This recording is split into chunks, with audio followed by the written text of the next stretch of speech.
Boa noite. Estamos começando mais uma edição de A Live. Eu sou Marcelo Araújo. Aqui sempre entrevistas interessantes com pessoas das mais diversas áreas. Hoje nosso papo é música. Vamos ter aqui a presença do instrumentista Hamilton Moraes, direto de Juiz de Fora. E ele acabou de chegar aqui para a gente iniciar a nossa conversa. Vamos lá.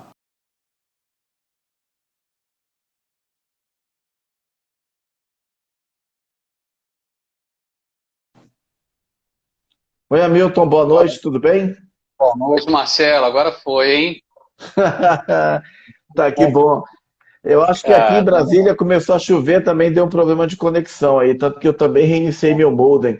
Bom, enfim, só para situar, é porque a gente teve que dar umas pausadas aqui e recomeçar por causa de problemas de conexão. Enfim, chuva forte em Juiz de Fora, mas é chuva forte no Brasil inteiro.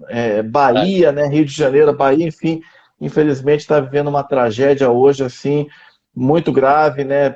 Quase meio milhão de desabrigados. A nossa solidariedade aí para o povo baiano, quem puder ajudar, né? Enfim. total, total. Aqui caiu árvore, caiu poste, ventania levou telhado. Eu achei que a gente nem ia conseguir, porque aqui acaba a luz, fica tudo Uhum. escuro, né? Aí voltou. Agora, graças a Deus, voltou e voltou meu Wi-Fi também. Então, acho que Não, tá tranquilo, pelo menos por e eu vou te, enquanto. e eu vou te falar que o problema de Juiz de Fora, você mora em Juiz de Fora, eu moro em Brasília, o problema aqui é o mesmo, cara. Não pode nem cair um temporal que o dia desse a gente ficou 8 horas sem energia. Quase toda semana a gente tem problema de energia aqui, aí afeta a internet. É um problema do Brasil em geral, né? Essa questão de lidar com o clima. Enfim, não só pela questão de internet, de energia, mas a gente está vendo os estragos aí que a chuva causa. Mas bom, vamos falar de música aí. Vamos Hamilton lá. Moraes, em primeiro lugar, muito obrigado por estar aqui hoje, nesta noite de segunda-feira, dia 27 de dezembro, para falar do seu trabalho. Obrigado por aceitar o convite. Você tem um disco maravilhoso que você acabou de lançar, Tempo Quebrado. Você vai falar dele para a gente aí. Obrigado. Claro. Pô, eu que aceito seu convite, cara. Muito obrigado. Não, né, não conheci seu trabalho. Andei te stalkeando aí e parabenizar pela quantidade de entrevistas, né, cara? Entrevistas muito legais, assisti alguns trechos, né? E é um trabalho muito bacana, né? Que a gente ganhou aí depois dessa situação de pandemia e poder falar de música, falar do disco. É um prazer enorme. Muito obrigado. Eu também te agradeço aí pelas gentis palavras e esse espaço é justamente para eu trazer pessoas interessantes, muito interessantes, como você, de várias áreas. Hoje aqui o papo é musical, um papo que a gente gosta muito. Hamilton, eu queria saber, enfim, você mora em Juiz de Fora desde criancinha, né? Mas nasceu no estado do Rio, né? Sim. Eu moro em Juiz de Fora, cara. Eu tinha menos de um ano de idade quando meus pais vieram para cá para trabalhar, né? E aí, o interessante é que quando meus pais vieram para cá, eles ainda não tinham uma casa, e eles foram morar junto com uma tia minha. E eu estou me recordando disso aqui agora, nesse momento, e ela morava em cima do Conservatório Estadual de Juiz de Fora. Então, quando neném, eu já era absorvido por essa energia musical ali. Morava em cima de um conservatório, né? Você imagina aquela barulhada, aquela coisa, né? Então, eu me considero mais mineiro do que fluminense. Uhum. Bacana, e Juiz de Fora é uma cidade que tem muita música, né? Muita cultura, né? Enfim, eu já tive outros, a Isabela Queiroz, por exemplo, que é percussionista aí da sua cidade, já esteve aqui. Enfim, muita coisa legal em Juiz de Fora, cidade incrível. Sim, Juiz de Fora respira música, né, cara? A gente tem alguns músicos de expressão nacional, assim, que saíram de Juiz de Fora, né? E tem muito trabalho bom acontecendo aqui. Então, isso, para mim, é muito bacana, porque a gente acaba tendo várias referências, né? Uhum. O Arnaldo Batista dos Mutantes parece que ele mora aí em Juiz de Fora, não é isso? Ele mora aqui no sítio há muitos anos já. A gente encontra com ele direto em evento, às vezes na rua. Legal pra caramba. Já estive com Fantástico. ele algumas vezes, já tive o prazer de estar com ele algumas vezes. Fantástico, fantástico. Que privilégio. Hamilton, eu queria saber, bom, eu ia te fazer uma pergunta de como surgiu o seu envolvimento com a música, você já falou, né? Você bebê morava em cima do conservatório. Quando que você, de fato, começou a se interessar, querer aprender um instrumento? De onde que veio esse interesse? É seu, assim, desde sempre? Teve influência da família? Como é que foi que você deu os primeiros passos na música? Interessante isso, porque inconscientemente a música já andava comigo desde sempre, né? Eu não tenho músico na família, mas na família do meu pai eu tenho um tio que é radialista. Então ele sempre ouvia muita música, colecionava discos de vinil, né? Então meu pai também adorava ouvir Elvis Presley, adorava ouvir Beatles. E acho que eu comecei sendo afetado por essa energia musical. E aí, quando eu era criança, eu pedi um violão de presente, tinha 7 anos de idade, eu ganhei um violão de presente, né, dos meus pais. E aí eu ficava em casa tentando dedilhar, tentando tirar um som daquele violão. Na época eu não tinha muita noção, né, do que eu ouvi, da música, que era aquilo tudo. Mas quando eu fiz 11 anos, eu entrei para uma escola de música aqui em Juiz de Fora, que foi a Escola Pro Música, que na época era uma escola bem tradicional aqui, né? E aí eu comecei a fazer o estudo do violão popular nessa escola. E aí já estava doido com guitarra também, ali 11, 12 anos, aquele início da adolescência. E aí eu conheci Jimi Hendrix através de influência de amigo que já tocava guitarra na escola, aquela coisa toda. E eu acho que por essa influência do rock até então, muito misturado com a música clássica, aquela coisa do Yngwie Malmsteen, Randy Rhoads, eu fui estudar violão clássico. Eu estudava violão popular e eu resolvi estudar violão clássico. E aí eu não achei o que eu procurava. Claro que eu não achei aquele clássico das guitarras, eu não achei, mas eu achei a música brasileira. Eu achei Villa-Lobos, né, cara? Eu achei um outro repertório, o repertório de choro. E aí eu fiquei um bom tempo estudando as peças de violão clássico, toquei em algumas audições, ali sozinho, você naquele palco, um teatro gigante com violão, é até um pouco assustador, assim, mas é muito legal. Né? Até sempre fui muito interessado pela música, né? Então, do violão eu já comecei a ter aula de guitarra, e aí eu já fui um professor bastava, eu já buscava um outro professor, e aí a coisa ia andando, sabe? Então, minha vida foi uma busca incessante pela música, como é até hoje. Mas isso veio se transformando ao longo do tempo. Então, eu acabo tendo uma formação musical muito, muito mista, né? Muito não didática, não escolar, não acadêmica, porque a gente estudava nesses cursos livres de música aqui, então a gente ia ter aula, estudei violão popular, e depois eu fui estudar violão clássico, e depois eu fui estudar guitarra com um professor muito conhecido aqui da minha cidade, chamado Alexandre Schil. E aí eu fiquei uns 4 anos estudando com ele, depois eu fui para um outro amigo que tocava guitarra, que era o Julinho Barbosa, que hoje está na Itália, com uma carreira gospel, tocando pra caramba. E aí eu começava a me interessar muito, cara. E nessa época já surgiam os workshops, né? Começaram a aparecer os workshops, e aí eu fiquei vidrado com esse negócio de workshop.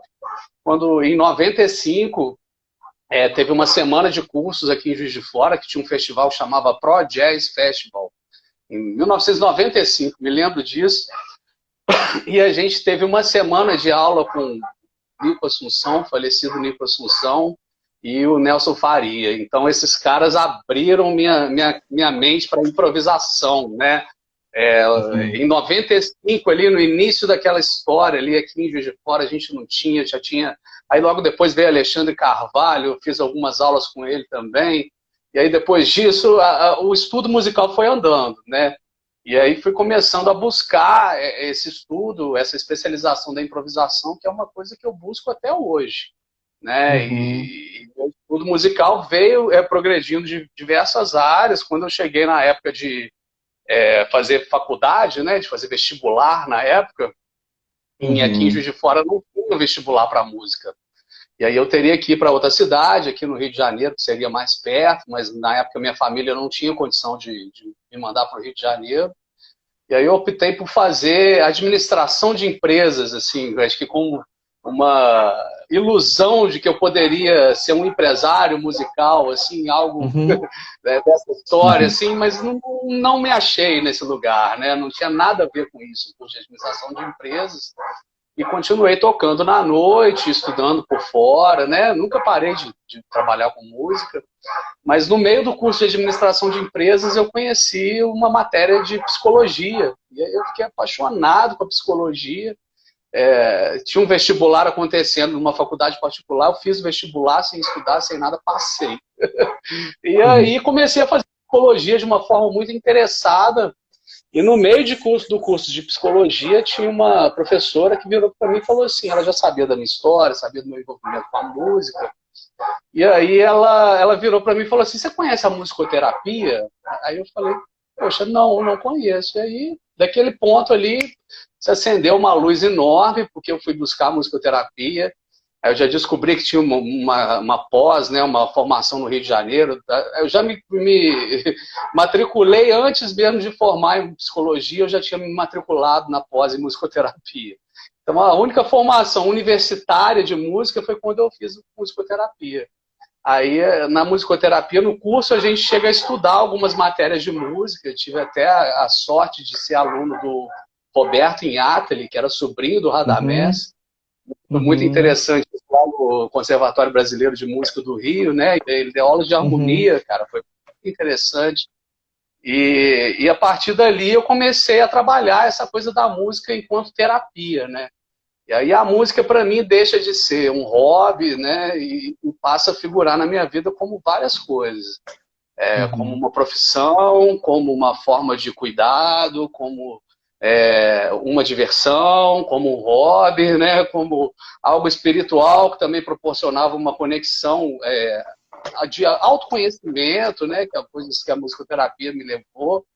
Então é muito bacana, cara, essa história e esse envolvimento com a música e até a visão do que é a música, a visão do que a música representa pra gente. Então, isso tudo reflete hoje na minha musicalidade, né? Reflete na forma de eu tocar guitarra, né? Quando eu falo uma formação musical é pequeno, né? Porque a gente, tudo que acontece na vida da gente, eu acho que é material sonoro, material psíquico, que ajuda a gente a emitir o que a gente emite hoje, né?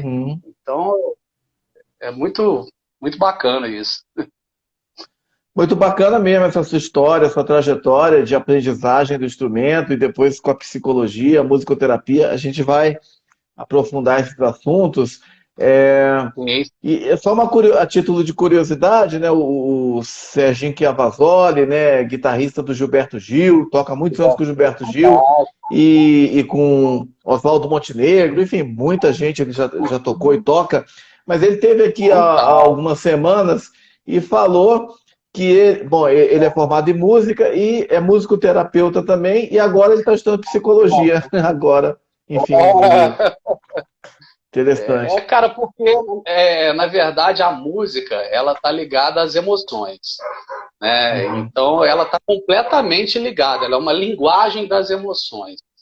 Então, eu hoje entendo a música desse aspecto, é difícil eu tocar alguma coisa a esmo, porque sempre que eu toco alguma coisa, eu quero dizer alguma coisa com aquilo, né? Então, digamos assim, então eu tô sempre expressando algo através da música.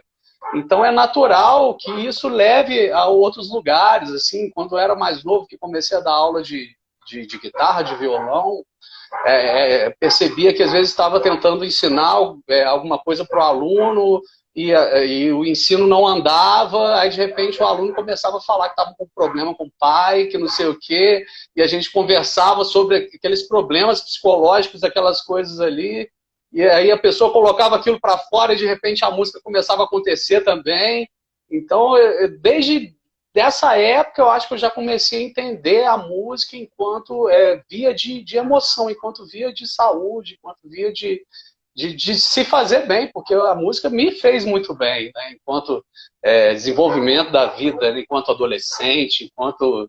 A música me deu um papel social, né? Numa época que a gente, enquanto adolescente, procura um lugar na sociedade, a música me deu isso, né? Então, ela me ajudou enquanto quanto a minha evolução, né? Então a música, ela tem um papel hoje na evolução do ser humano. Desde quando o ser humano estava lá nas cavernas, que a música, esse fenômeno já existe, esse fenômeno significa muita coisa. Então é muito natural essa ligação com a psicologia, essa coisa onde a gente trata das emoções, a gente cabe à música e cabe à psicologia, né? Uhum.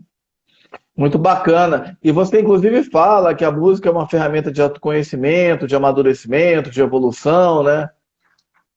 Total, cara, total. E a gente respira através da música, né? Eu costumo falar que quem vive da música vive com a música o tempo inteiro, né? Então hoje eu tô na rua, andando na rua, a música tá comigo. Provavelmente eu vou estar cantando, vou estar criando alguma melodia. Às vezes o pessoal que não conhece, olha ali o maluco andando, cantando pela rua, né? O meu cérebro, a música, ela tá em mim, ela não tá no instrumento, né? Então eu carrego ela comigo para todo lado, cara. E isso é muito bacana, assim, a gente acaba fazendo uma trilha sonora da nossa vida, né? E as situações e os sentimentos que chegam, a gente faz música disso. E isso é muito legal. E aí quando eu descobri a musicoterapia, então, cara, aí que foi uma... Nossa senhora, aí que eu quebrei a cabeça, assim, porque a coisa até parece meio mágica, assim, de tanto que quando você incorre um outro sujeito para tratar e para, né, tentar criar situações de saúde ali através da música, o resultado é completamente assustador, assim. As possibilidades Uhum. são inúmeras, assim, né? O que Uhum. aparece só alimenta a gente para buscar mais. Então, eu acho que a música, quem sempre traz isso é muito apaixonado, né? Apaixonado pelo tema, apaixonado por tentar compreender também como isso age dentro da gente, né? Porque a gente às vezes se sente tocado, mas não entende como isso funciona para a gente. Mas é tão recompensador, é tão prazeroso que a gente continua fazendo e isso só faz bem. Isso não tem nenhuma contraindicação. Uhum. Que bom. Eu queria falar um pouco sobre as suas influências, né? Porque você é um músico muito eclético e muito versátil, né? Você toca com muita gente, tem vários projetos, né? Blues, samba jazz, blues rock, música brasileira, enfim. E no seu disco, né? O Tempo Quebrado, a gente nota essa diversidade sonora, né? Tem muita influência do jazz, a gente percebe, né? É um disco jazz, assim, falando minha opinião, mas me corrija se estiver errado, você é um músico, um disco com muita Não. referência no jazz, um disco jazzístico, tem elementos eruditos também, mas assim, muita coisa de blues, rock, né? E também música brasileira, baião, né? Achei até um pouco assim, às vezes, os timbres distorcidos, às vezes me lembrou assim, não sei se você curte, o King Crimson, né? Uma banda de rock progressiva dos anos 70, Robert Fripp, né? Queria que você falasse um pouco, você falou do Hendrix, né? Queria que você falasse um pouco das suas influências musicais.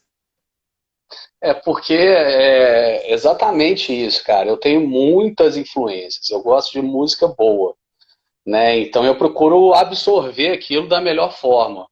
Então eu acho que de início, quando eu comecei a tocar guitarra, o Hendrix me pegou muito, assim, né? Ele me chamou muita atenção.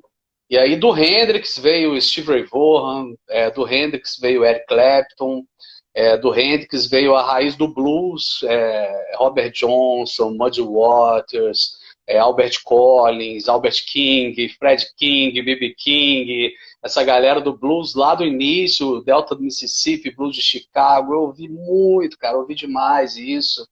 E como eu sou um apaixonado pela guitarra, eu ia muito nos guitarristas, assim, né? Então esses guitarristas de blues, assim, eles são uma influência muito forte para mim. E depois, quando eu começo a estudar música, né, igual eu te falei, eu começo a estudar música clássica. Então, Villa-Lobos foi uma grande influência para mim. Né, quando eu começo a tocar os prelúdios de Villa-Lobos, aquilo ali, cara, me invadiu de uma forma muito avassaladora na época também. Então, a mão que eu tenho do violão, ela vem dessa escola. Né? Então, Villa-Lobos vem com uma grande influência gigantesca, né? E aí, a partir disso, tem as bandas de rock, né? Eu gostava de Ozzy Osbourne, gostava de Black Sabbath, gostava de Metallica, gostava de Iron Maiden quando eu era mais novo, Rush. E aí eu comecei a buscar um blues diferente, né? Digamos assim. E aí comecei a conhecer o jazz, né? E me apaixonei pelo jazz da mesma forma que me apaixonei pelo blues, cara. Aí eu fiquei completamente alucinado com Miles Davis, completamente alucinado com Coltrane, Thelonious Monk, Duke Ellington. Ouvi muito esses caras, né? Principalmente esse jazz mais tradicional. E quando vem Joe Coltrane, aquele Love Supreme, aquela quebradeira louca, e aí eu pirava com aquele som, cara. E aí eu conheci o John McLaughlin, Mahavishnu Orchestra, que foi outra puta influência também. E aí veio esses guitarristas de fusion. Aí eu acho que um dos maiores talvez seja o Scott Henderson, que eu tive a oportunidade já de fazer workshop com ele também. Já fui nos 3, 4 shows do Scott Henderson e fico acompanhando os caras. Uhum. Robin Ford é outro cara muito importante, Frank Gambale. Então, dessa coisa ali do fusion, começando a misturar o jazz com o rock, né? Então, eu acho que talvez tenham sido estes. E aí já vem John Scofield, Mike Starr, Pat Metheny. Cara, tem muita gente, né? E até eu chegar num ponto que eu comecei a estudar, escutar muitos guitarristas brasileiros. Aí já veio Heraldo do Monte, Hélio Delmiro, Ricardo Silveira, né, de uma forma avassaladora. E aí eu conheci 2 caras que me fizeram mudar meu rumo musical. Um foi o Luciano Magnum, que é um cara de Recife, um guitarrista de Recife muito bom. E o outro foi o Sandro Reich, que é um guitarrista de São Paulo, fantástico também, que o Sandro Reich, ele trabalhou com o Dominguinhos 15 anos, e eu fui ter aula com o Sandro Reich, aí eu conheci Dominguinhos, e aí eu apaixonei com Dominguinhos, e aí eu caí no forró, cara, aí mudei minha vida musical, entrei numa onda de escutar forró, escutei muito Dominguinhos, aí comecei a ouvir mais Hermeto Pascoal, comecei a ouvir esses caras Lismar do Espírito Santo. E aí, consequentemente, as coisas vieram, né? A música mineira veio mais forte quando eu comecei a ouvir mais Toninho Horta, comecei a ouvir mais Beto Guedes. E é interessante quando a gente vai puxando as raízes. Aí do Dominguinhos já conheci Luiz Gonzaga e mergulhei na música do Luiz Gonzaga. E aí vem Mestrinho, aí vem Kainan Cavalcante. Dessa turma toda eu conheci um cara de Brasília que hoje é uma puta influência para mim, que é o Pedro Martins. Para mim, Sim, talvez Pedro seja um dos Martins. guitarristas mais pica das galáxias, cara. Fantástico, Pedro. O próprio Daniel Santiago também não tem como Daniel, deixar de falar. Né? Desde esteve quando aqui ele semana gravou passada. Brasiliano, eu vi, cara, achei muito legal. Achei muito legal. Eu já fiz aula com ele pela internet também. Eles tinham um curso, ele e o Pedro, com o Micael Pipoquinha. E hoje eu estou ouvindo muito esse tipo de música, né, cara? Mergulhando Uhum. muito na música brasileira.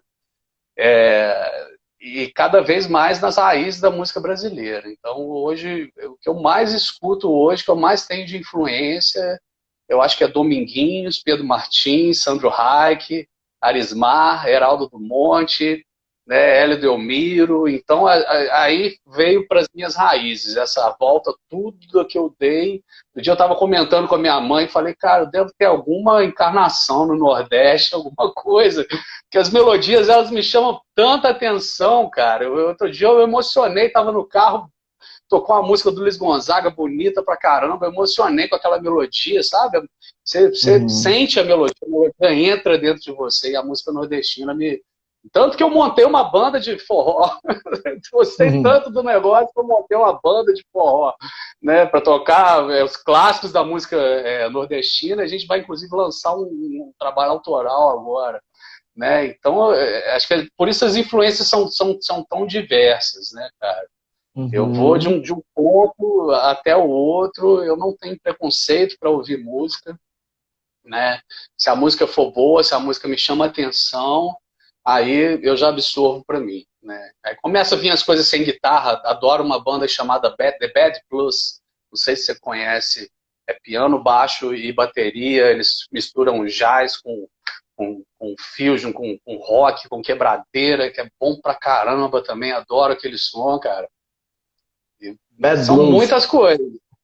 The Bad Plus, The Bad Blues. PLU, The Bad Plus, Plus.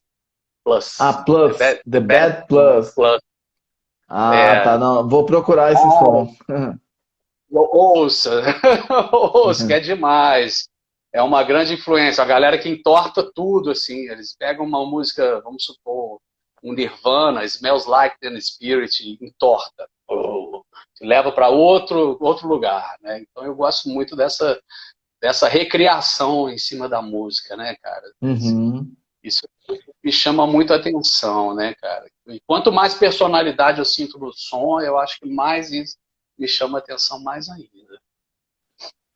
Legal, muitas influências, super influências.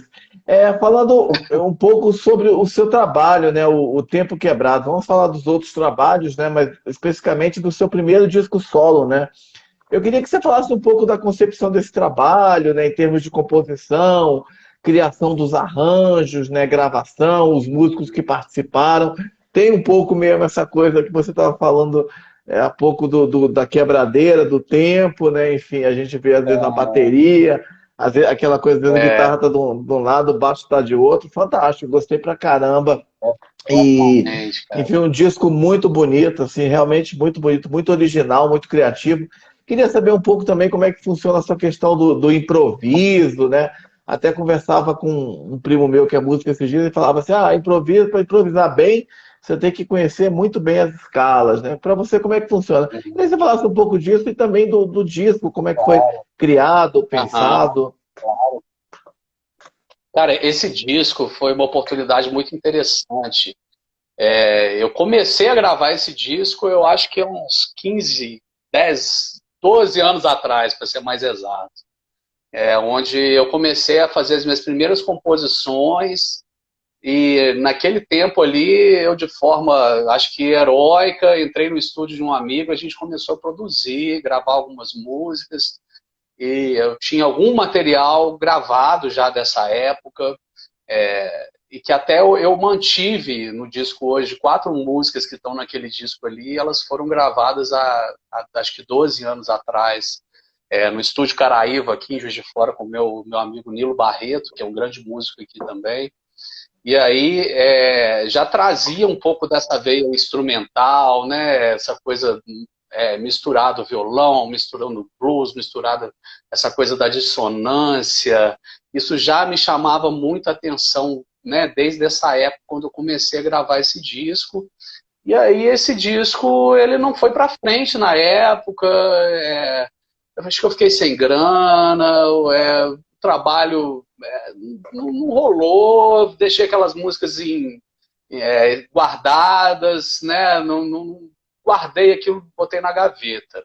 E aí quando surge agora essa situação da pandemia, cara, a gente ficou sem fazer show, e foi essa loucura que foi a coisa de 2 anos atrás, e entraram esses projetos culturais, que um deles bem bacana foi a Lei Aldir Blanc, eu acho que surgiram muitas oportunidades. E aí eu resolvi escrever um projeto na Lei Aldir Blanc, de um disco meu, cara. Falei, tem que fazer um projeto, vou fazer um disco meu, vou ressuscitar aquele disco lá atrás. Já tinha algumas músicas prontas, mas pensei em fazer umas 10 músicas para fazer um álbum. Eu acho que tinha que ser pelo menos umas 10 canções, e aí me inscrevi na Lei Aldir Blanc e passei, fui contemplado. E aí não tinha as 10 músicas prontas e nem compostas, né? Então, quando eu passei o disco, eu vi o que dava aproveitar daquele material antigo. A gente aproveitou 4 canções. Na verdade, foram 3, que uma eu regravei. O cara lá perdeu a master da música, eu tive que refazer a música, eu refiz, e ficou até melhor.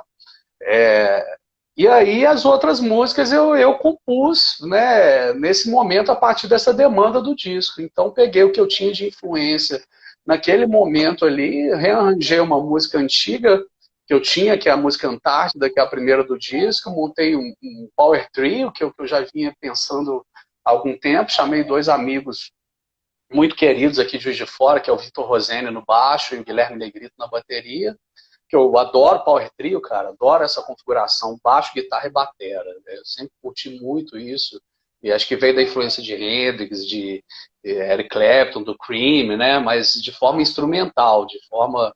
E aí vem a influência do Scott Henderson, né, do Python Tectones, aquela de misturar essas referências todas. Então a gente fez tudo num trio mesmo e compus esses temas. Aquele Baião foi um tema que eu compus agora, ultimamente. Fiz 2 músicas chamadas Kairos e Cronos, que fiquei improvisando, são 2 temas de blues que eu compus e que a melodia também surgiu de uma forma improvisada, porque foi muito interessante até esse nome, O Tempo Quebrado, né? Como é que surgiu esse nome? Uhum. A gente tinha um relógio, cara, um relógio Coco, muito antigo, que tinha sido do meu sogro, de casamento. E esse relógio estava aqui em casa, e um belo dia um gato subiu numa estante que tem aqui, derrubou esse relógio e caiu. Esse relógio espatifou no chão. Aí eu, de repente, cheguei na sala, o relógio estava espatifado no chão.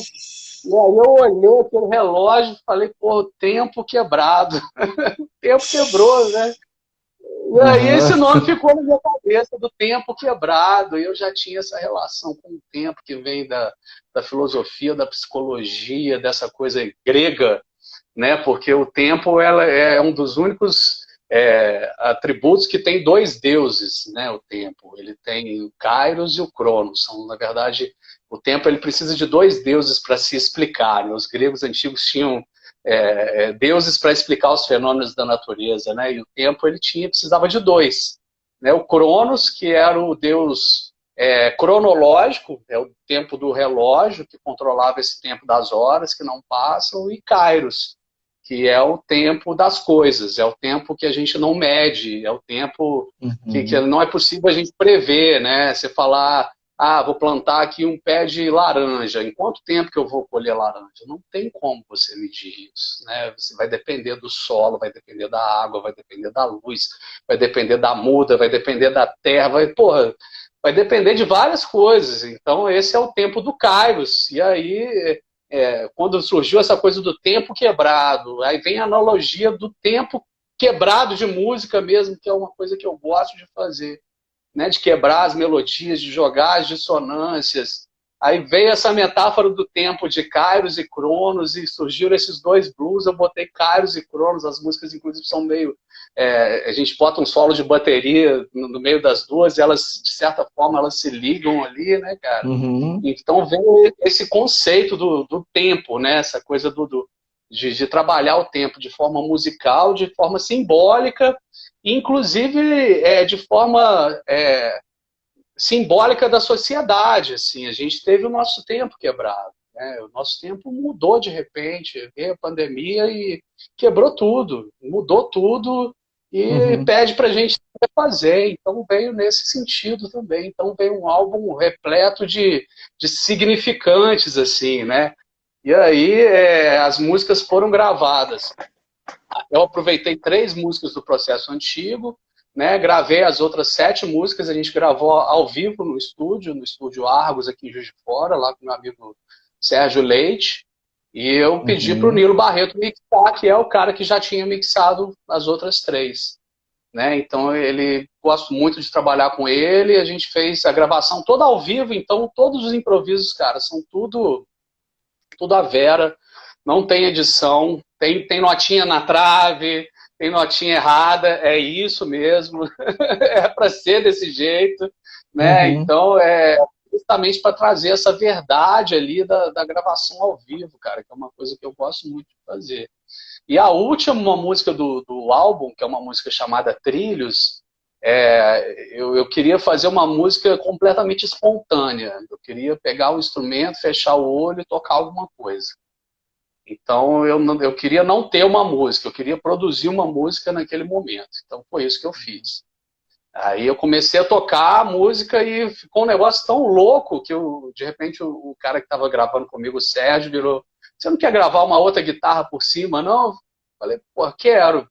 Aí eu ouvindo aquela guitarra maluca, eu gravei uma outra mais maluca ainda, e as guitarras vão conversando, como botei o nome de trilhos, né? Que elas vão conversando, elas fazem assim, vão e voltam numa coisa, uma dança dissonante muito louca, um loop flutuante, uma coisa que é uma experimentação também, né, cara? Eu gosto muito dessa coisa de que a música ela não tem que ser só bonitinha. Eu gosto quando a música incomoda também, né? Digamos assim. Eu adoro, às vezes, tocar num barzinho que não tem ninguém prestando atenção na música e, de repente, eu toco uma nota dissonante e aí eu percebo que alguém mexe na cadeira. Eu gosto, né, de trabalhar com o efeito que a música causa na gente, né?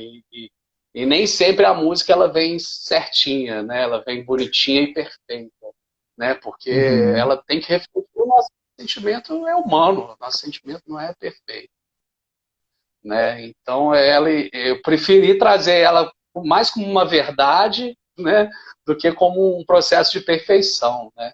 Então esse disco acaba sendo fruto disso. Ele tem tanto material do início, a primeira música que eu compus, que foi Antártida, eu rearranjei, a gente refez ela, desde o material que eu fiz agora, 30 anos depois da música, tocando já de outro jeito, né, pensando de outras formas.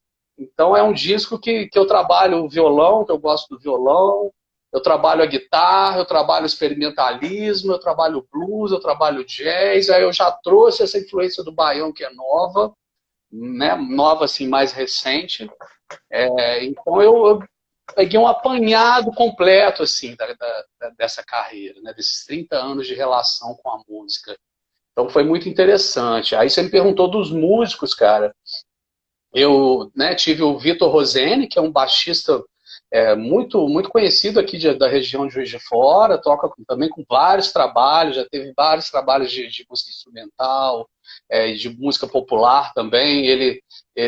Essa cozinha, né, o baixo e o batera, eles estão comigo na outra banda de forró que a gente montou também, que é a Jujuba e os Chicletes, né? Então é o Vitor Rosene e o Guilherme Negrito na bateria.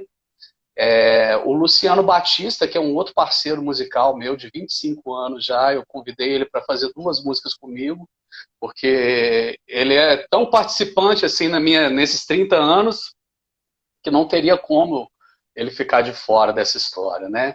E eu tive o prazer enorme de receber um baixista muito conhecido aqui em Juiz de Fora, que é o Dudu Lima. Inclusive até um cara bacana para você conversar também. O Dudu é um grande baixista. Eles gravaram com Milton Nascimento um álbum chamado Tamariar, muito interessante. O Dudu produz demais, cara. Sou fã do Dudu, é uma das referências musicais assim que a gente tem em Juiz de Fora. Que quando eu era moleque, eu via o Dudu tocar e saía. O Dudu acompanha o Stanley Jordan aqui no Brasil, né? Então é uma referência muito grande, cara. E aí o Dudu, eu convidei ele para tocar uma faixa comigo, a gente fez a faixa Blues para a Lua, aí fizemos violão e contrabaixo acústico. Então também na base da improvisação, chegou, aprendeu o tema, improvisou, e essa coisa do diálogo musical. Então foi um trabalho muito prazeroso de fazer, cara, e me deu vontade de fazer já um monte de discos. Muito bacana. Bom. O Vitor Rosene tá aí, chegou na área, o baixista. É o Vitão, grande Vitão, um abraço, meu irmão. E aí você me perguntou essa questão da improvisação, né? É um papo que até eu estava tendo com o Vitor Rosene outro dia. Às vezes um músico entra numa história que tem que saber muito de música para improvisar, né? Igual você falou do seu amigo, tem que saber escala, tem que saber arpejo, tem que saber. Mas às vezes ele se perde nisso, cara. A improvisação, eu vejo que ela é tão mais primitiva do ser humano, ela pertence mais a uma criança do que a um doutor, digamos assim, né? E essa coisa lúdica, exploratória, né? Isso é improvisação. O ser humano, desde quando ele qualquer problema que ele tinha e que ele buscava outros meios, buscava outros jeitinhos para resolver, ele estava improvisando. né? Então, a improvisação a gente tem que ter uma mente criativa, né? Quer dizer, quando a gente fala de criatividade, a gente fala do brincar, né? A gente fala da diversão, a gente fala do prazer, né? Então, a improvisação é tudo isso, né? Para a gente, acho que não é só saber todas as notas, a gente tem que saber o que fazer com as notas, né?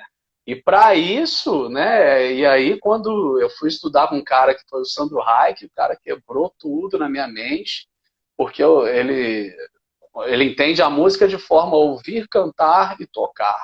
A coisa você compreende a música, joga dentro para você e você emite a música. Aquilo foi muito de encontro com o que eu vinha estudando e acreditando, inclusive através da musicoterapia, porque às vezes a pessoa me pergunta, fazer musicoterapia, mas o que é isso? Mas tem que ser músico para fazer musicoterapia?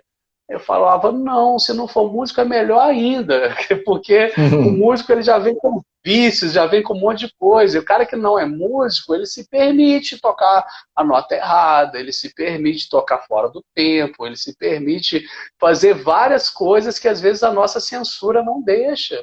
E a improvisação, a gente precisa disso para a gente desenvolver esse lado de improvisação, né? Então, tem a coisa do estudo, que quanto mais a gente estudar, eu acho que melhor a gente se comunica, né? A música ela é uma linguagem.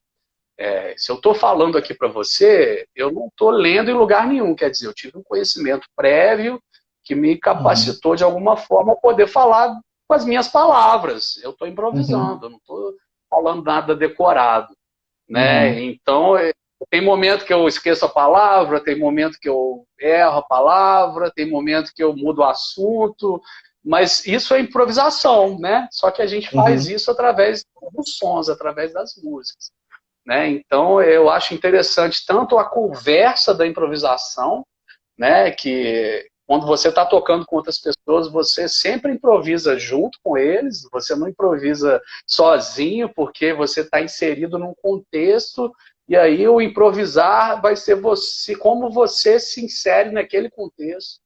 Porque tem a conversa, que é mais legal, que eu mais senti falta nessa pandemia, de tocar com outras pessoas, foi a conversa, né? Essa coisa da improvisação é muito interessante, muito legal, né? Então, improvisação é tudo isso, cara. Eu acho que, na verdade, o estudo musical, eu acho que, sinceramente, é o de menos, né? Sinceramente, a coisa dos exercícios musicais, eles são importantes, mas isso não é improvisar. Você precisa, às vezes, copiar o outro, você precisa copiar o outro, mas você só vai improvisar quando você estiver falando com as suas palavras, né? Então, fora isso, você está copiando o outro, você está reproduzindo uma frase que você aprendeu, você está reproduzindo uma música que você já sabe. Enquanto você estiver reproduzindo, você está reproduzindo, você não está improvisando. Você está, né, reproduzindo algo que você aprendeu e copiou, e beleza, é ótimo também copiar, nada de errado. Mas a improvisação, eu acho que ela começa a acontecer quando você começa a falar com as suas palavras, né? Quando você começa a ter a sua linguagem, a criar alguma coisa que seja original por excelência, né? Uma ideia que seja, né, que você pega ali, que você crie, né? Acho que talvez por isso até eu tenho essa busca pelas dissonâncias, essa busca por essa musicalidade tão ímpar, né? Que me atrai, que vem do Coltrane, que vem de Mahavishnu Orchestra e que reflete no The Bad, se reflete no Scott Hendricks. Quer dizer, são pessoas que trabalham a musicalidade de uma forma, um olhar um pouco diferente, né, cara? Não é aquele olhar certinho, aquela coisa retinha, aquele negócio, né? Então a gente se permite ser humano, né? Então, aí, quando eu improviso, eu acho que me aproxima do ser humano e me aproxima do divino. Eu acho que me aproxima, faz essa conexão. Eu acho que é algo além que a música traz pra gente, né? Então é muito bacana. E tem a parte teórica também. Eu sei isso também, né? Mas, igual eu te falei, isso ensina em qualquer escola, né, cara? Uhum. Então, não é todo menino que sabe uma escala de dó maior que vai improvisar com a escala de dó maior. Né? Muitas Uhum. pessoas, inclusive, não conseguem, a grande maioria. A pessoa não se permite brincar com aquilo ali, né? A pessoa, ainda mais o ensino da guitarra, do violão, que é em cima de padrões, em cima de fórmulas matemáticas, né? Você estuda instrumento de sopro, você é obrigado a cantar, você é obrigado a afinar na sua boca, às vezes, né? O piano é uma coisa de harmonia muito diferente, a percussão, já a guitarra não, a guitarra é uma coisa que você aprende um desenho, aí você anda para frente, faz o mesmo desenho, aí você anda para frente, faz o mesmo desenho, então a coisa às vezes te afasta da música, né? Uhum. Então a gente tem que encontrar essa música dentro da gente. A improvisação é uma característica humana, não é uma característica da guitarra. Né? A gente tem que Uhum. improvisar instrumento, sem instrumento, na percussão, de qualquer forma que a gente improvisar, isso é um desenvolvimento cerebral, é um desenvolvimento musical, né? E é um desenvolvimento humano, com certeza. Bacana, interessante o seu ponto de vista, né? De ver a improvisação do improviso de uma forma mais ampla. Bacana mesmo. Um abraço aí para Bacana. Camila. Eu queria mandar um abraço para Camilinha. Eu participei de uma Camila. live dela recente, conversando lá Uhum. de Cataguás, uma cidade próxima aqui de Juiz de Fora. Um abraço para Camilinha Ela, Nascimento. ela falou aí da live que fez com você, da entrevista, desejou muito sucesso, mandou um abraço aí pra gente. Obrigado, Camila. Valeu. Obrigado, Entrevista Camila. Um Cultural abraço. Cataguases. Eu queria saber um pouco agora sobre a questão do blues, né? Você tem esse trabalho, você falou com o Luciano Batista, o gaitista, né? Como é que é o trabalho com eles, com ele? Você falou 25 Esse anos, né, de trabalho. Cara, isso é uma parceria muito interessante também. O Luciano Batista, quando eu fiz vestibular, meu vestibular para administração de empresas, né, entrei para a Faculdade Federal aqui, a gente tinha um amigo em comum que ele ficou sabendo que o Luciano estava procurando um parceiro para tocar uma dupla de blues para fazer alguns shows nos bares aqui. E aí ele me apresentou para o Luciano, isso na época que eu estava entrando na faculdade, no vestibular, isso tem 25 anos atrás, e aí a gente começou a tocar, a gente se conheceu numa terça, na sexta-feira a gente já estava tocando ao vivo, a gente já estava fazendo show em bar, aquela coisa da dupla, e essa dupla nunca mais parou de tocar. Né? Então a gente encontrou uma musicalidade, uma coisa também que foi surreal, cara. E a gente já teve banda de rock, a gente já teve. O Luciano faz parte também do Jujuba dos Chicletes, então eu falo que ele não é nem um amigo, ele é um karma que eu carrego comigo. Né? É uma relação diferente. E aí, desses 25 anos de parceria, a gente nunca tinha gravado um disco junto, um disco autoral, né, algo nosso também, e aí nessa pandemia veio a oportunidade da Lei Aldir Blanc, e aí entramos também com um projeto na Lei Aldir Blanc, fomos contemplados, né, a gente tem uma dupla chamada Lucky and Crazy, isso porque antigamente os bluesmen, eles tinham codinomes, né, B.B. King, né, Blues Boy, Blind Boy, o garoto cego. Então a gente inventou alguns apelidos para a gente usar enquanto tocadores de blues, né? Algo assim. Então ele ficou sendo Lucky porque tem um guitarrista carioca que chama ele de Lucky Luciano, que é o Big Joe Manfra. Ele tocou com o Big Joe Manfra muito tempo, e o Big Joe Manfra chamava ele de Lucky Luciano, porque tinha um mafioso na Itália chamado Lucky Luciano. E aí eu virei o Crazy Junior, acho que por essa faceta saúde mental, psicologia, essa coisa da dissonância, de pensar um pouco diferente, né? Então ficamos Uhum. Lucky and Crazy, né? E aí viemos tocando em bares ao longo de todos esses anos, mais diversos repertórios e os mais diversos lugares. Viajamos já para tudo quanto é lugar. O Luciano, a gente diminuiu um pouco a parceria quando ele foi tocar com o Emerson Nogueira. Ele acompanhou o Emerson Nogueira durante 8 anos. E aí, quando a gente tocou menos, mas depois ele saiu do trabalho, e aí a gente volta com força total com esse trabalho. E aí quando veio... E a gente tem muito essa coisa de um pensa, o outro faz, né? Tipo, a gente está tocando na noite, a hora que música que nós vamos tocar agora? A hora que eu penso, ele já sabe. E a hora que ele pensa, eu já sei. É uma coisa muito louca, assim.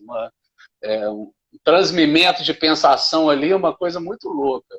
E isso acontece Uhum. de uma forma assim, muito natural, né? E quando a gente foi agraciado também com a Léo de Blanc, a gente não tinha nenhuma música composta. E aí a gente falou o seguinte, poxa, vamos ver o que vai dar, vamos entrar no estúdio, vamos improvisar, né? Então a Uhum. gente fez exatamente isso. A gente ficou 3 dias no estúdio, lá no estúdio Versão Acústica, em São João Nepomuceno, que é o estúdio do Emerson Nogueira, que é próximo aqui em Juiz de Fora, um ambiente no meio da natureza, bem bacana. E levamos um monte de instrumento e ficamos 3 dias fechados dentro do estúdio, cara. E desse trabalho nasceram 17 músicas. A gente fez 17 temas ali de forma improvisada, completamente assim.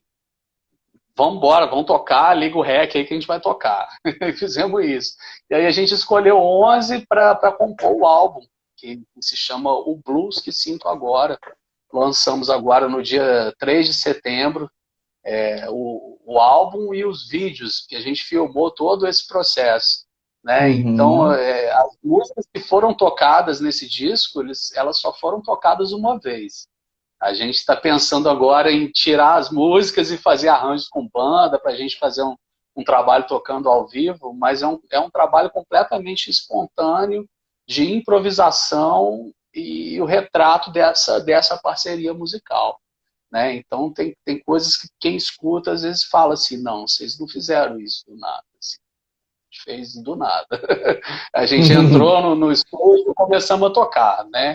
Então, do Uhum. mesmo jeito que a gente toca o blues, igual você falou do blues, o blues tem muito essa coisa lúdica, né? A gente, vamos tocar um blues aí, a gente já sabe o que tocar, a gente tem a base do blues aí e vai improvisando e vai brincando. Isso é tocar o Uhum. blues ali. E a gente fez isso de várias formas no disco. Gravamos 2 blues, um mais lento e um mais rapidinho, mais com influência do rock. Mas as outras músicas são completamente improvisadas, assim. Às vezes a gente escolhia um tom, às vezes escolhia um instrumento, às vezes escolhia um ritmo, um andamento, alguma coisa. E aí desenvolvia o processo em cima Uhum. daquilo. Então é um processo muito interessante também, cara, porque ele é completamente, né, se você escuta esse trabalho com esses olhos, assim, com esses ouvidos, não com esses olhos, né, que a coisa foi completamente improvisada, que a gente entrou no estúdio sem ter nada criado e de repente sai de lá com 11 músicas gravadas, é muito legal, né, cara? E aí agora a gente está pensando em levar esse trabalho para a estrada também, né? Fazer tanto a criação espontânea na estrada, desenvolver oficinas de improvisação, porque o Luciano também ele é um músico, como é que chama? Ele estudou antropomúsica, é um outro Uhum. segmento, uma escola alemã, é muito doido. E aí ele tem essa coisa da improvisação também, dá aula para a escola Waldorf, é um outro segmento da música, né? Uma coisa muito bacana. E a gente está pensando em desenvolver oficinas de improvisação, de criação espontânea, para promover o disco e para fomentar essa coisa da improvisação. Muito legal, cara. Uhum. Legal. E esses dois discos, tanto o seu disco solo quanto esse disco com o Crazy, Lucky and Crazy, eles estão no Spotify, já nas plataformas? Tem disco físico para vender também? Como é que é? Só digital, cara. Todos Só esses 2 digital. trabalhos. A gente concentrou no digital porque agora o mundo mudou, Uhum. né?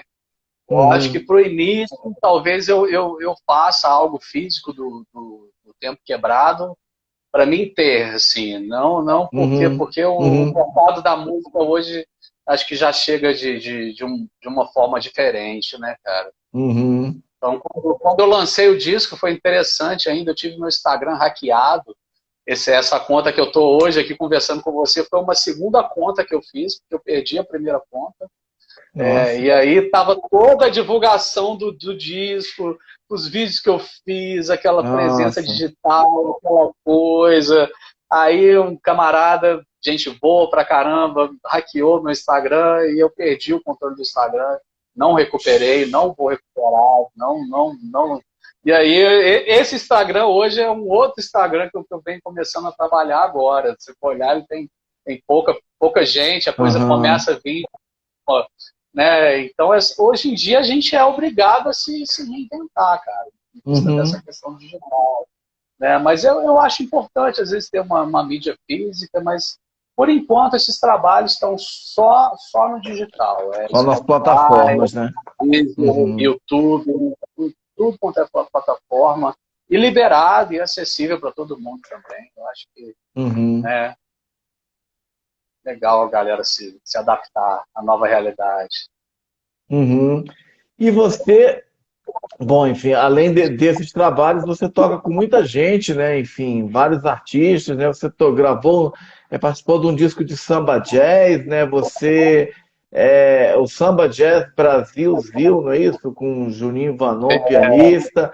Você Tá? toca com outros artistas, grava, faz show, tem o Jujuba e os Chicletes, né? Uma bagagem grande, né? Que você adquire aí tocando com tanta gente e de estilos diferentes, né? Cara, eu acho que quando eu resolvi trabalhar com a música, né? Quando eu era mais novo, eu tocava rock, né? E Uhum. aí a gente tinha uma visão meio limitada da música. E aí, quando eu resolvi ampliar isso, né, eu busquei outros trabalhos musicais que tivessem qualidade também, porque me incomoda também tocar algo que eu não esteja curtindo, né? Então eu não Uhum. acho que talvez um estilo de música que eu não me reconheça tanto, que eu não me identifique tanto. Por exemplo, eu não tenho muito uma escola do sertanejo, do pagode. Isso eu nunca, nada contra, com certeza, né? Mas eu nunca tive identificação ao ponto de ter Uhum. trabalhos assim. Né? Então eu fui muito para a música brasileira, e para o jazz, para o blues, para o rock, agora vem o Nordeste. E a coisa de tocar em Uhum. barzinho também, às vezes pede da gente, né, ter um espectro amplo de música na manga ali, né? Conhecer muita coisa. Então eu tenho essa escola de barzinho também, muitos anos tocando à noite, aqui em Juiz de Fora, na região. E por conta disso eu trabalhei muito como sideman, né? Como um guitarrista ali, às vezes contratado, às vezes pegava trabalhos de última hora, às vezes, o guitarrista furou, faz com a gente, vamos lá, vamos fazer. Então eu sempre fui um coringa nessas situações, né? Porque justamente caminhava em muitas situações diferentes, então eu acabava dando conta de pegar essas roubadas, assim, né? Então, toquei aqui em Juiz de Fora com uma cantora que hoje em dia está na Espanha, a Nega Lucas, e a gente fez um som muito interessante aqui, foi quando eu comecei a escutar a música, ela tinha um show chamado Música Mulata Brasileira, que aí trabalhava Jair Rodrigues, Elis Regina, Maria Bethânia, é uma música brasileira com raiz negra, Marco Ribas, muito legal, e isso me deu uma bagagem gigante. Aí eu vim conhecer uma outra cantora aqui, que foi a Valéria Borges. Na época ela estudava na Bituca, era uma universidade aqui do Grupo Ponto de Partida em Barbacena, que era financiada Uhum. na época pelo Grupo Nascimento, e a coisa funcionava muito em cima das músicas mineiras, né? Então aí veio a influência de Beto Guedes, de Lô Borges, de Milton Nascimento, e esses trabalhos todos foram me gabaritando para isso, né? E aí, quando aparece, por exemplo, Juninho Vanon, ele foi fazer um CD, ele é um pianista ele toca jazz, toca samba jazz, é uma coisa da improvisação, completamente free também. Muito, muito interessante o disco dele. Eu acho que só tem físico. Eu acho que nem tem em streaming esse trabalho do Juninho, porque isso já tem alguns anos. Na época, Uhum. a gente não tinha esse movimento forte de Spotify, né? E aí, mas isso foi dando bagagem, né? Já toquei em banda cover do Tim Maia, que eu acho muito legal também essa Uhum. parte soul brasileira. Então, na verdade, eu encaro esses trabalhos, Marcelo, como uma oportunidade de me especializar, cara. Quando vem uma demanda assim, e eu gosto da coisa, eu falo, pô, que massa, Tim Maia, vou adorar tocar o repertório do Tim Maia, vai aprender a dar 30, 40 músicas do Tim Maia. Eu vou adorar isso, cara, porque isso para mim é bagagem, né? Então, hoje eu tenho essa coisa da música. Hoje eu aprendo música para tocar música, né?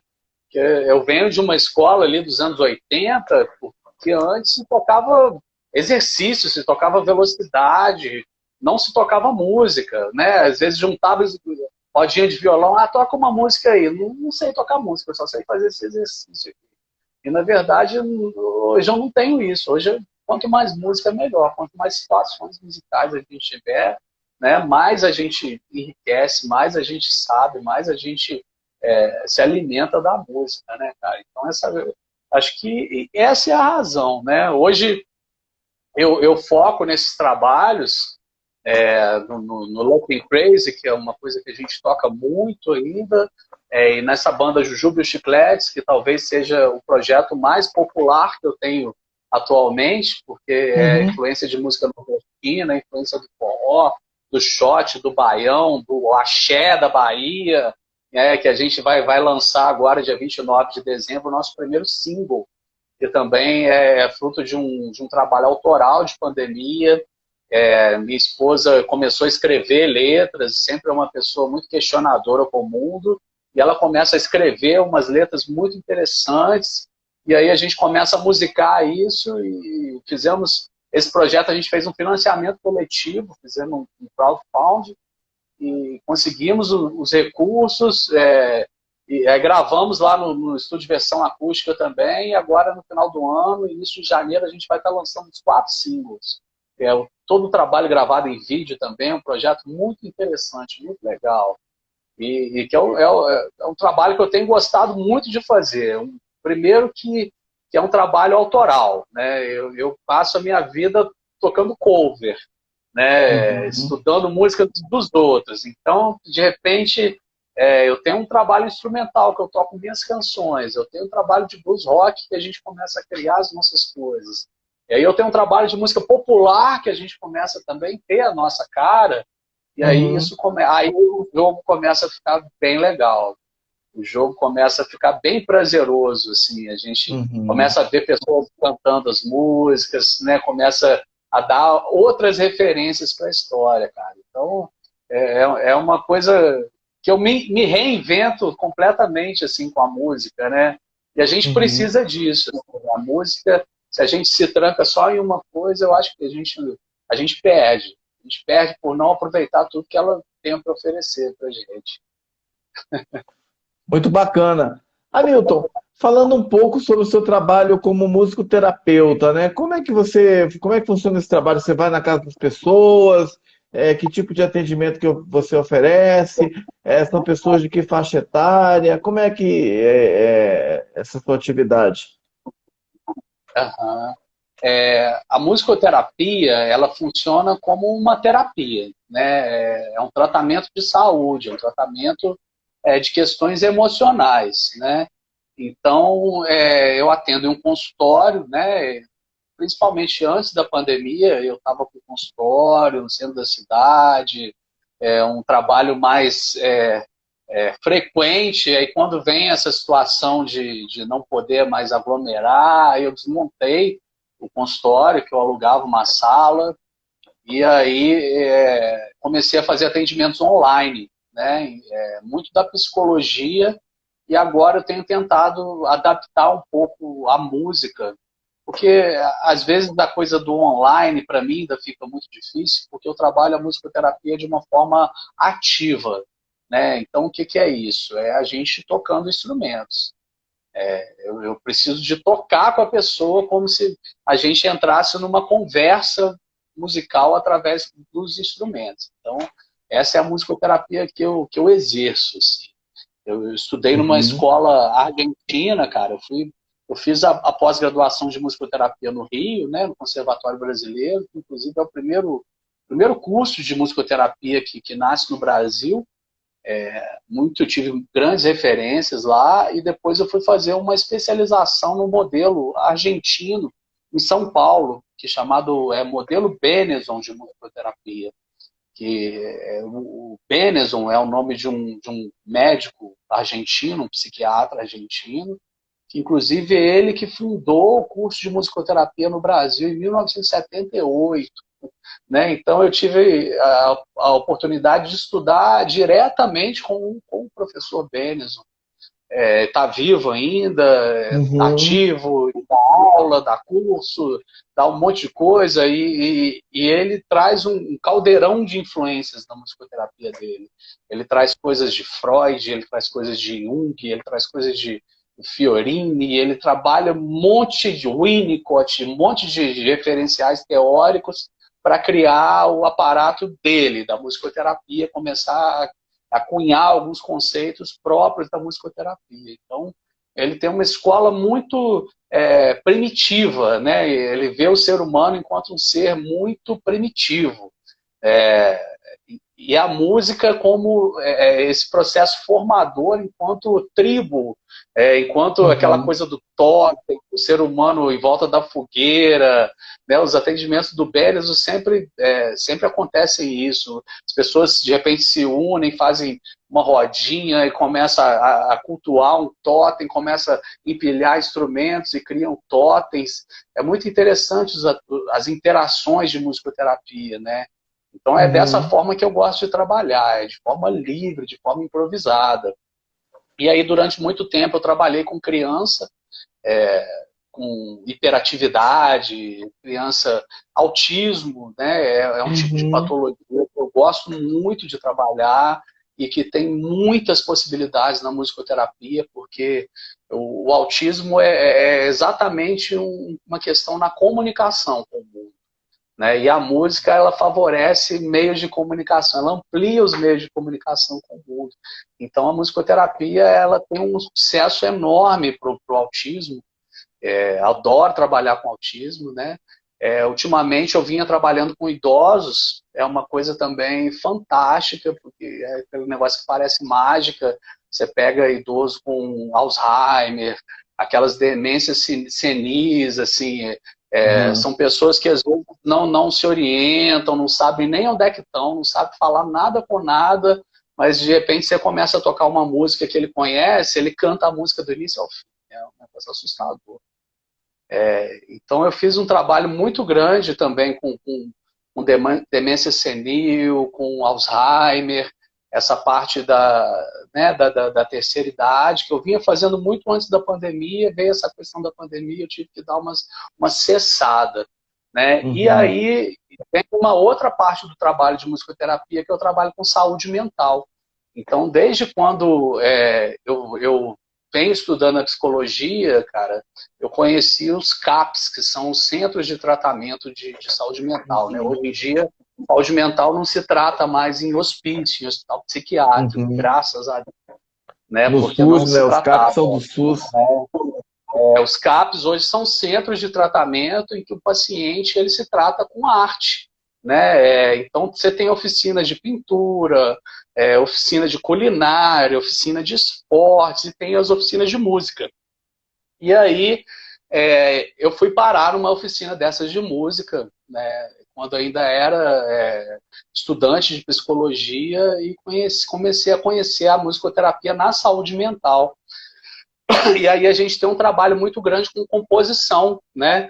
A musicoterapia, a música a gente trabalha de 4 formas. Ou a gente improvisa, que é o processo do Benezon, essa coisa livre vou fazer musicoterapia com você, a gente vai juntar numa sala com um monte de instrumento e vai se expressar livremente. E aí vamos conversar e vamos ver o que acontece. Quer dizer, improvisação livre. A gente tem o processo de recriação, que por exemplo, você chega, poxa, Hamilton, hoje eu estou com aquela canção, estou com uma música na cabeça que não sai da minha cabeça, é uma música do Cazuza, tá me lembrando minha mãe, que não sei o que, aí eu vou falar, poxa, vamos tocar essa música então, vamos cantar essa música, vamos tentar fazer essa música de outro jeito, então vamos recriar essa música da nossa forma, né, que é uma outra forma de trabalho. A gente tem a audição, que é a possibilidade da gente, a musicoterapia passiva que a gente fala, onde a gente não toca, mas a gente só é atingido pela música. E aí a gente tem alguns métodos de música que colocam músicas clássicas, a gente tem um questionário de músicas projetivas, que eu costumo usar muito no consultório também. Por exemplo, a gente monta um questionário de tipo uma trilha sonora da sua vida. Fala para mim uma música que te lembra sua mãe, uma música que te lembra seu pai, uma música que te lembra um amor do passado, uma música que te deixa triste, uma música que te traz nostalgia, uma música que te lembra suas crenças religiosas. Então a gente faz esse questionário, monta uma playlist e trabalha em cima daquelas Nossa, músicas. É uma outra forma muito interessante, né? bacana, pô. Então, e a composição, que é o quarto método, que é um método que eu gosto muito de trabalhar, sobretudo com a saúde mental, né? Que a gente trabalha com profissionais, com usuários ali, muitas vezes que passaram anos internados em hospitais psiquiátricos, são pessoas que têm uma via artística assim, fantástica, às vezes eles não têm habilidade técnica, mas tem muita criatividade. Quando você fala improvisação, né, me vem muito esse lado também, né, da criatividade, da coisa livre. Então, por exemplo, o paciente psiquiátrico, ele improvisa, mas ele não sabe nada de música, sabe nada de música. Ele cria e ele compõe, né, esse é um trabalho que eu trabalho ainda hoje. Por exemplo, eu trabalho num CAPS aqui na cidade de Lima Duarte, às vezes eu faço oficina de musicoterapia com eles, e a gente às vezes tenta trabalhar a composição, tenta trabalhar a recriação de outras músicas, né? E vai lidando com isso. E dentre esses trabalhos, né, eu tive a felicidade de me aportar num lugar aqui em Juiz de Fora, que era o CAPS Casa Viva, era o nome dessa instituição, que eu encontrei uma banda de saúde mental. Já lá, dentro da oficina de música, já existia uma banda. Eram pacientes que se uniam e tocavam os instrumentos ali, e composição, Bacana. algumas coisas deles, algumas coisas da música popular brasileira, que foi a banda Os Impacientes. Esse trabalho, quando eu comecei a trabalhar com eles, foi completamente de forma sem receber nada, né? Eu era me fugiu o nome. Estagiário? Não era estagiário, eu não recebia Aprendiz? nada, não tinha. Não, era Aham. voluntário. Era um Voluntário, trabalho voluntário. voluntário, Uhum. Entendi. trabalho voluntário. Eu trabalhei durante muitos anos de voluntário, me apaixonei pelo trabalho, né? E a gente começou a compor, eu comecei a trabalhar as composições, tinha uma banda que tocava na noite, comecei a levar eles para tocarem na noite comigo. E aí a gente entrou numa lei, o trabalho foi ficando muito interessante, entramos numa lei cultural aqui em Juiz de Fora chamada Lei Murilo Mendes, isso foi em 2004, e fomos contemplados e produzimos um disco dessa banda chamada Os Impacientes. Em 2005 foi lançado, né? Então foi uma banda que eu trouxe alguns amigos para comporem a parte técnica das músicas, toquei guitarra em algumas músicas, mas a base é baixo, bateria, voz, segunda voz, guitarra, é tudo deles. Eles que gravaram. E a gente chamou alguns amigos de participação. Por exemplo, o Dudu Lima tocou baixo, uma amiga, Amanda Martins, uma flautista, tocou flauta, o Luciano Batista tocou gaita.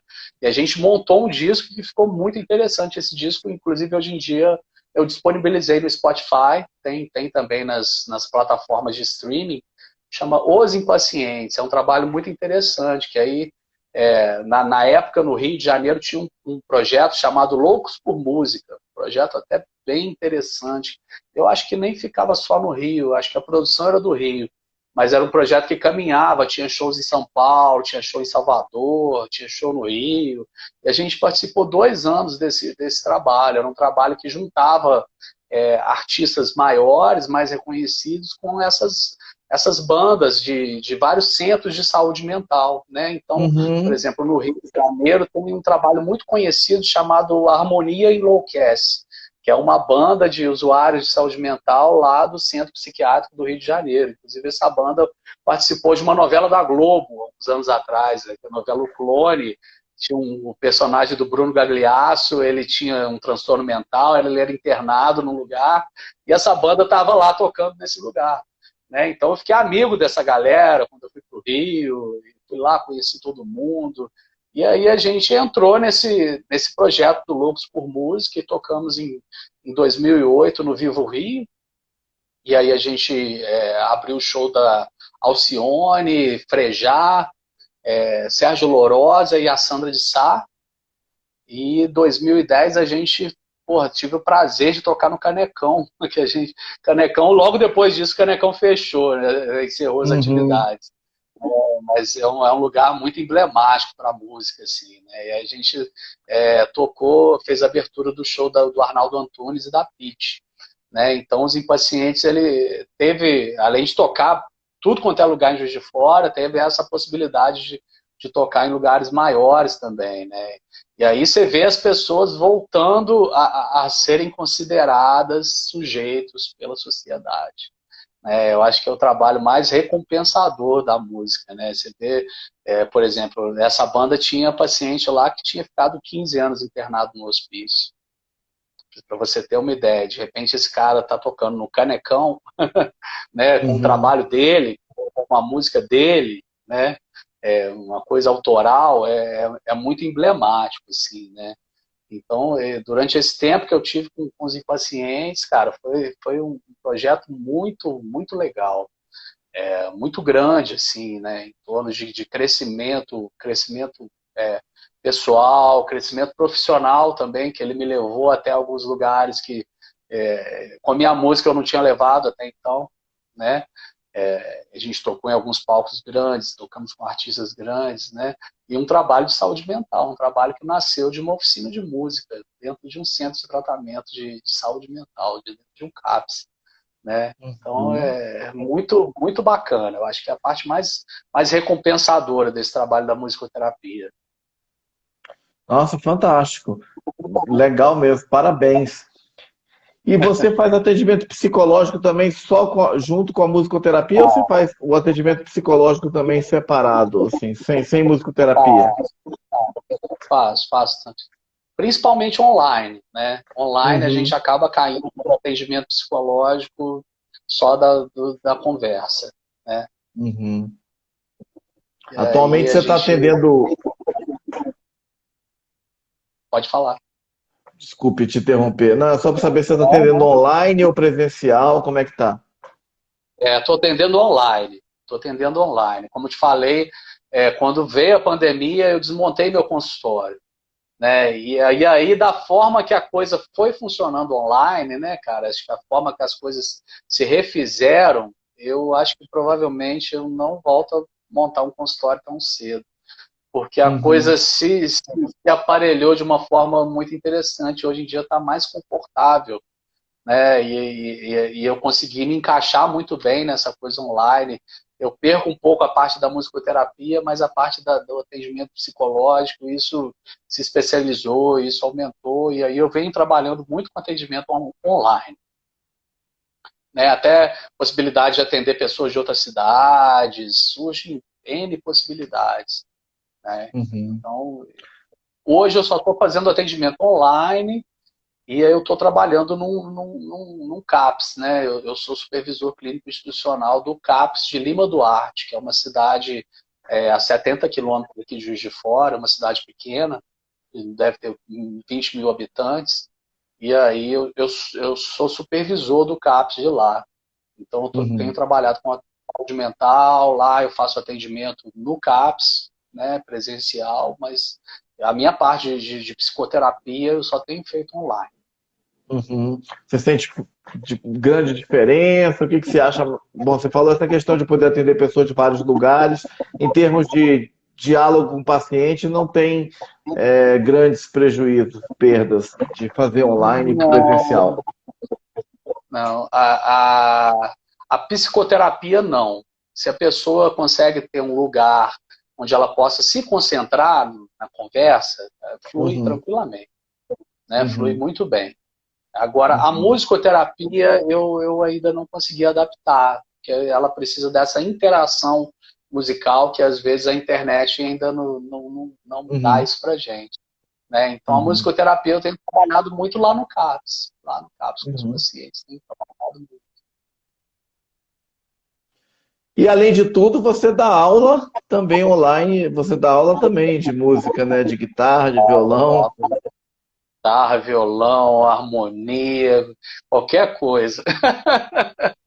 Essa coisa da improvisação, né? Eu gosto muito de aluno iniciado, né? Que tá buscando improvisação, que já passou por aquele básico ali do instrumento, que já bota o dedo no instrumento e que já começa a brincar com a improvisação. Então é isso que eu gosto, né? E aí, para mim, a improvisação ela tá ligada à harmonia. Não existe a improvisação sem o tema, né? Sem Uhum. aquilo que dá a base, que faz a cama pra gente. Então a harmonia é um outro tipo de assunto que eu sou louco com a harmonia, né, em vista disso, né? Então a gente vai se refazendo de várias formas, né, cara? O músico, é difícil o músico ele ser só uma coisa, né? O músico, para ele se colocar na sociedade, para ele conseguir ter uma condição financeira, né? Então ele tem que, às vezes, atacar em várias coisas, né? Essa é a realidade do músico brasileiro, infelizmente, né? Então a gente dá aula, faço workshop, dou curso, trabalho com saúde mental, trabalho em atendimento, trabalho fazendo show, trabalho com banda, né? Então, de acordo, é bom também que a gente não tenha uma rotina, né? Ele trabalha atrás da mesa, chato, maçante, igual todo dia ali. Eu não tenho isso. Cada dia minha vida é uma oportunidade diferente. Isso é bem Ah, que legal. bacana, que é muita coisa. E quem quiser procurar os seus serviços de musicoterapeuta, de psicólogo, ou mesmo de professor de música, ou seus serviços em geral, qual a forma de contato? Pelas redes sociais, né? Eu tô completamente inserido aí nas redes sociais, então respondo mensagem, né? É só mandar um direct aí que eu vou responder, vou conversar, né? E, como a gente está presente em rede social, meu WhatsApp também é completamente disponível aí, né? Eu não atendo muito Uhum. ligação, porque hoje em dia é tanta É, coisa 011, toca 081, 060, você não sabe mais o que é, então eu prefiro o telemarketing, contato por, né? né, ou por mensagem, Messenger, direct ou WhatsApp. Então manda uma mensagem e aí a gente se conheceu, conversou ali, viu que não é telemarketing, a gente Não quer vender liga, nada. conversa, não quer vender nada, não está cobrando nada, né? Então aí a Não quer gente melhorar seu faz plano de chamada. internet ou de celular. Você- Exatamente, exatamente. Aquela conversa fiada de sempre, Basicamente, né? exatamente. Todo lugar. Hamilton Moraes, eu queria te agradecer assim, imensamente por você ter participado dessa live hoje aí, para falar dessa sua carreira que é assim, fantástica. Você mesmo falou há pouco, você é um cara versátil que nunca está na rotina, né? Você é professor de música, você toca na noite, você é musicoterapeuta, psicólogo, trabalha com CAPS, grava seus discos, trabalha com outros artistas, toca blues, toca samba jazz, forró, rock.